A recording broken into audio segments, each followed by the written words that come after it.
আলেম ওলামার পিছে লাগিয়ে থাকবেন, ইমামের পিছনে বেশি লাগবেন। কি কন?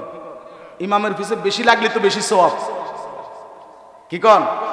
মাঝে মাঝে আমি বলি, আরে দুনিয়ার হগল জায়গার মধ্যে সমস্যা নাই।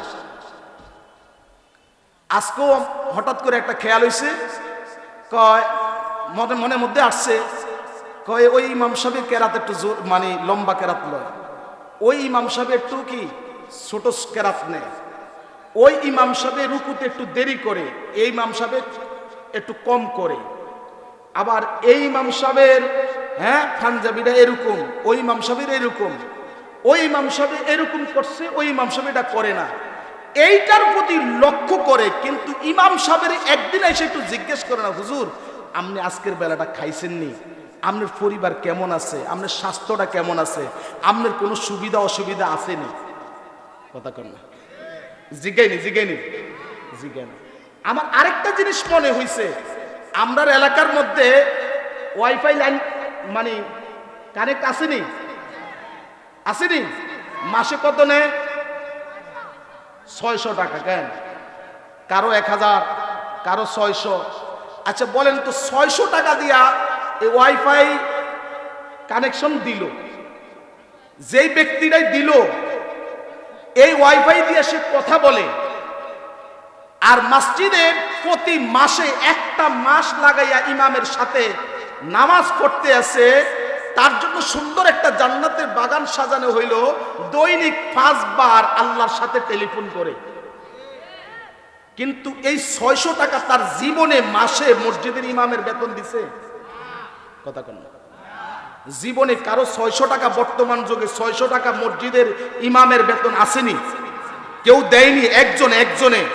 একজন ব্যক্তি দেয়নি, একটা পরিবার থেকে দেয়নি, দেয় না। হয়তো কেউ সভাপতি সেক্রেটারি এমন ব্যক্তি হইলে সে হয়তো কি 1000 টাকা 2000 টাকা বা এককও চালায়, কিন্তু এই যে ডিশেল লাইন চালায়, ওয়াইফাই চালায়, আরো বিভিন্ন জিনিস চালায়, এর 100 ভাগের 1 ভাগ যদি ইমামের পিছনে খরচ করত, যে ইমাম তাকে জান্নাতে নেওয়ার পথ দেখায়, যে ইমাম 5 ওয়াক্ত নামাজ পড়ায়, আল্লাহর বিধান চালায়, আখিরাত তার কল্যাণ, সেই ইমামের পিছনে তার কোনো খোঁজ খবর নাই। বরংস পিছনে নামাজ পড়াই বাইর হইয়া কয়, আসলে হুজুরের হইছিনি এত বড় কেরাতটা নেওন, আসলে হুজুরের হইছিনি এইভাবে কথাটা বলন। আর আরো তো বড় কথা আছে, যদি সভাপতি সেক্রেটারি হয়, যদি হুজুরে আজগা সুদের বিরুদ্ধে কথা কইয়ালায়, যেতে সুদ খাইছে, হ্যাঁ তো মনে করেন আজকের হ্যার মন মানসিকতা কি অবস্থায়। কোন অবস্থায় যদি ইমাম সাহেবের লগে দেখা হয়েছে, ইমাম সাহেব যদি জিজ্ঞাসা, ভাই কেমন আছেন, কি আছে না নাই? অথচ একজন সমাজের ইমাম থাকবে সকলের চাইতে শ্রেষ্ঠ, তার সম্মানের জায়গা যেমন মজবুত সর্বোচ্চ মানের হবে, তার থাকার জায়গাটাও সকলের চাইতে কি তার জন্য দরকার। এই এলাকার মধ্যে যদি কেউ ফাজারু গাড়ি চালিয়ে থাকে, ফাজারুর গাড়ির উপরে প্রাডু গাড়ির দরকার ইমামের। কথা কর না, হাসলে বন্ধু হবে না। শুধু যে বলতে পারি, তোমরা যুবকরা কি উদ্যোগ নিছ, মাহফিল করাও, আলেম ওলামা আমরারে আইনা টাকা দিতে পারো, কিন্তু ইমামের খোঁজ তোমরা নিতে কি পারো না। আমিও বলবো, আল্লাহ মাফ করুক, অন্যান্য বক্তারা যদি কোনো সময় কথা শুনে থাকে, আল্লাহ তাদের মাফ করুক, আমি তাদের বিরুদ্ধে বলছি না। আমরা যারা সারসিনা দরবারের সাথে